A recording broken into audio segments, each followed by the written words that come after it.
It's Ramsey Dewey here in Shanghai, China. Let's address a question I get a lot on this channel. Something like this, a hypothetical scenario. Hey Ramsey, if you were to fight the younger, more athletic version of yourself in your 40s, as you are, who would win that fight? Younger, more athletic you, or older, smarter you? And, guys, this may come as a shock. This may come as a surprise, but I was not more athletic when I was younger. I was not stronger when I was younger. I was not a better fighter when I was younger. You have been lied to. You have been deceived by the fitness industry into thinking, into believing that you peak in your early 20s. That's a load of garbage, guys. And it's a toxic load of garbage. Man, just last night I was watching little YouTube mini documentary this fellow made. Don't remember his name, but it's a great channel, and I would highly recommend it if I could remember the name. But the guy was talking about, as a 14-year-old boy, he was very self-conscious about his image. He was a skinny guy, and he saw all these athletic younger men, teenagers in fact, on Instagram, on YouTube, on Facebook, who had giant muscles popping out, apparently completely unaware these guys were on steroids and other performance-enhancing drugs. And he felt like, why not me? I need to look like that. I'm their age. I should be some sort of muscle beast at age 14 instead of a 100-pound skinny dude. Well, guess what? At age 14, it's pretty normal to be a 100-pound skinny dude. Man, I weighed 98 pounds at age 18. At a height of 6'1", and that may shock and surprise a lot of you, but man, I grew up pretty poor and underfed, and I had a series of digestive issues, health issues, that hospitalized me in my early 20s. You know, this time that a lot of people mistakenly think is your athletic prime, and I suppose for some people that might be, if they quit in their early 20s. But you know what? Ramsey didn't quit. Ramsey didn't quit. And 42-year-old man, next month I'm going to be 43. Happy birthday to me next month. 42, almost 43-year-old Ramsey didn't quit. And at this point in my life, I'm not saying this to brag, but I am stronger than I have ever been. I'm more athletic than I've ever been. I'm a better fighter than I have ever been in my life at this point. Younger Ramsey wouldn't stand a chance because he was not as good of an athlete. Why? Because he has not put in the level of work that older Ramsey has. Developing athletic attributes is a long-term process. It's not something that you can expect to happen overnight. It's not something that you can expect to be gifted at age 14 or 15 or 17 or 21, etc., etc.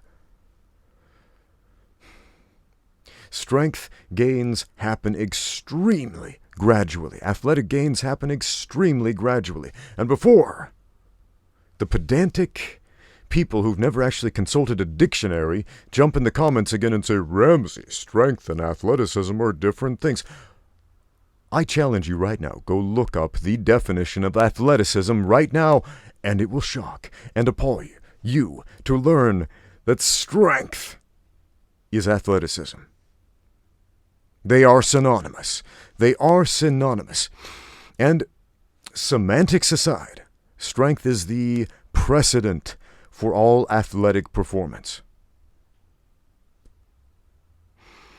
And this may also surprise you, but the peak levels of human strength are achievable not in your teenage years, not in your early 20s, not even by the age of 30, but between the ages of 35 and 50. That is where human potential for peak strength levels lies. But why don't we see that more often, Ramsey? Why not? Lifestyle, man. How many of you folks between the ages of 35 and 50 have been consistently grinding at athletic endeavors this whole time? Man, I feel like I didn't even start going through proper puberty until age 35. I don't know how else to put it. I kind of felt like, as a younger man, as a teenager, it was hopeless, man. I'm the skinny dude. I weighed 98 pounds at age 18. I felt like it was hopeless. And in my 20s, I'd just pretty much given up on the idea that I would ever be a strong, athletic person. But around age 35, I decided to make some changes. And changes I made.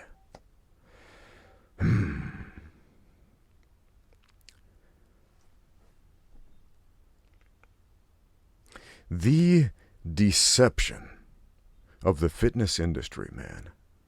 Just last night I was watching a YouTube video, sort of a mini documentary this young man made about the body dysmorphia that he experienced as a teenager. I don't remember this fellow's name or his YouTube channel's name, otherwise I would recommend it. It's excellent.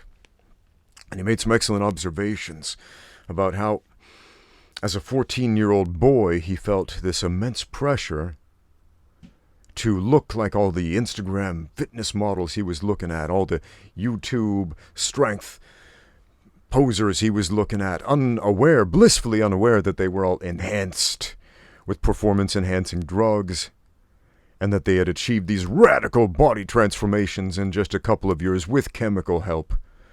Because again, he was a naive young man. What was that video called? Fitness Ruined My Life. Yes, it was called something like Fitness Ruined My Life.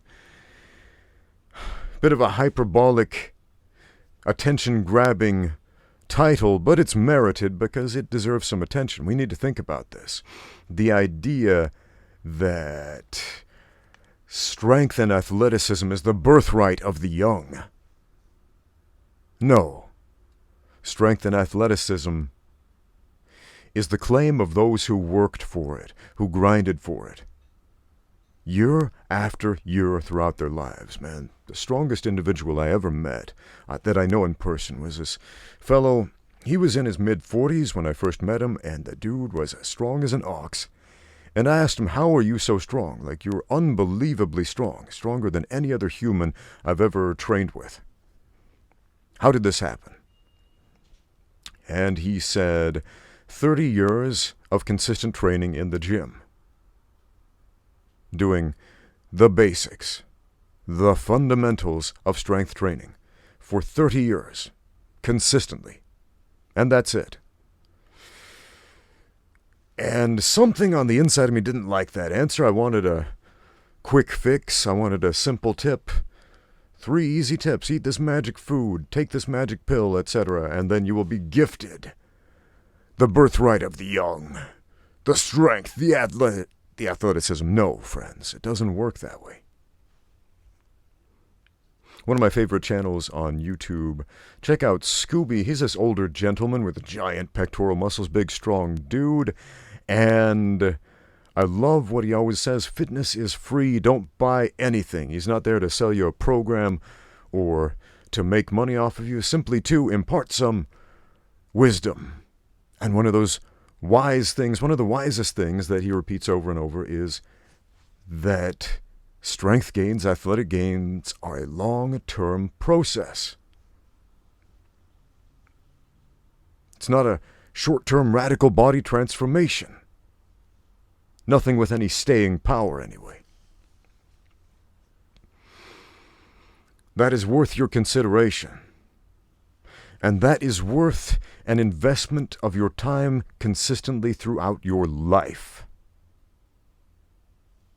If you are looking at the past, thinking, oh man, doing an Uncle Rico, if you ever saw Napoleon Dynamite, if not, quick synopsis, he's this has-been kind of dude who used to play football and used to be somebody back in the 80s. He used to be the high school football star, and he idealizes that moment in his life and wishes he could go back to 1983 and be Johnny Football Star all over again.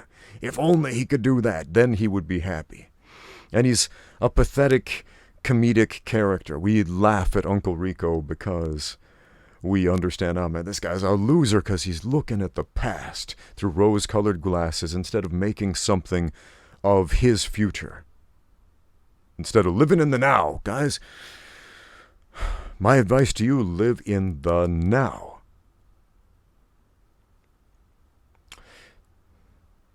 To paraphrase the Jigoro Kano quote, don't compare yourself to others, compare yourself to yesterday. That's especially important as martial artists. And it's a big problem with martial arts belts and ranks, because we look at those, this other guy has the same rank I do, and he's better than me, or he's not as good as me, and therefore judgments, harsh judgments, negative thoughts, cognitive dissonance, etc. And it messes us up a little bit.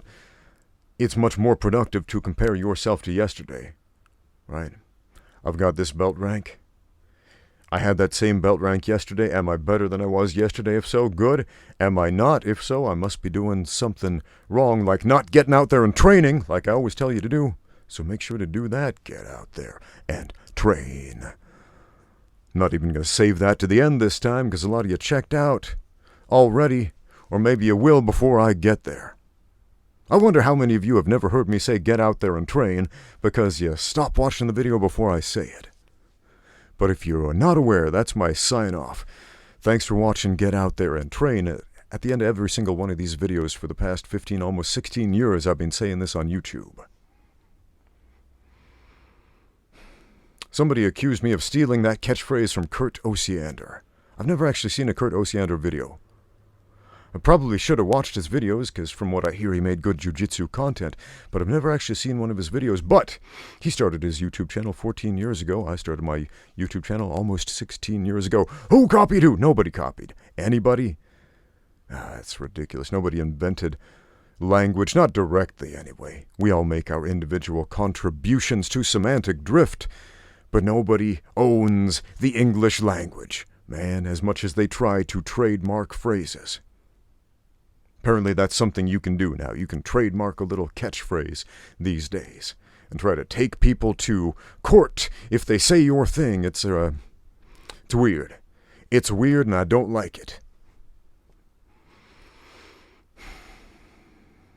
But getting back to that question, if I were to fight the younger version of myself who was not stronger, who was not more athletic, who was not a better fighter, what do you think would happen? What do you think would happen if me, right now, with superior athleticism, superior skill, superior experience, and superior knowledge of everything that younger version of me knew and would try, and I'm at a point in my life where I could predict every mistake that guy would make and capitalize on it, what do you think would happen? What do you think would happen? That younger me wouldn't get a lucky punch in. I was having a discussion about lucky punches last night. Man, the idea of the lucky punch. Man, nobody gets a lucky armbar or a lucky rear naked choke or a lucky submission in grappling, but somehow we like to say, oh, that was just a lucky punch. Why? Because it happens faster. And when things happen at different frames of time, we tend to... Man, it messes with our perception. I mean, think about it. Plants versus animals. A lot of people out there say it's good to eat plants and bad to eat animals because reasons. And to that I would challenge you, why? Why? Is it because animals have a nervous system based on electrical impulses that allows us to move more quickly, whereas plants transmit information through biochemical signals, and they don't move very quickly, and so our perception, plants don't seem to move, and we can't see them struggling, trying to run away from us. But we can see the animals scurrying away, and so we feel sorry for them, but we feel no empathy for the plants because we can't understand their forms of communication because of our relative perception of time. Nah. Perception of time messes us up in the head, man. And that's exactly what this question is based on. A erroneous perception of time. The idea that it's all downhill from your youth. I got a very different idea of time. I got this strange idea of eternal progression. that where we are right now is just the middle. Right? Whatever came before came before. Everything that comes after comes after. And if you're not always on the up and up, you're making a dire mistake. If you decide to settle right here, right, where you could be up there, why? Why?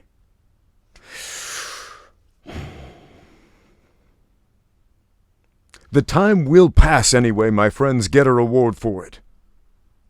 You're thinking to yourselves, going to the gym is hard. Lifting is hard. Self-improvement is hard. Making the world a better place is hard. Helping other people is hard. Imparting service unto my fellow man is hard. The pursuit of happiness is hard. Yes, yes it is. If it were not hard, there would be no reward for it.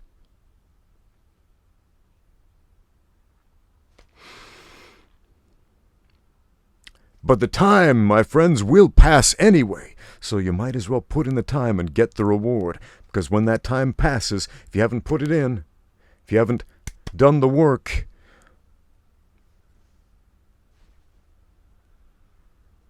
you're still back at the starting block, man.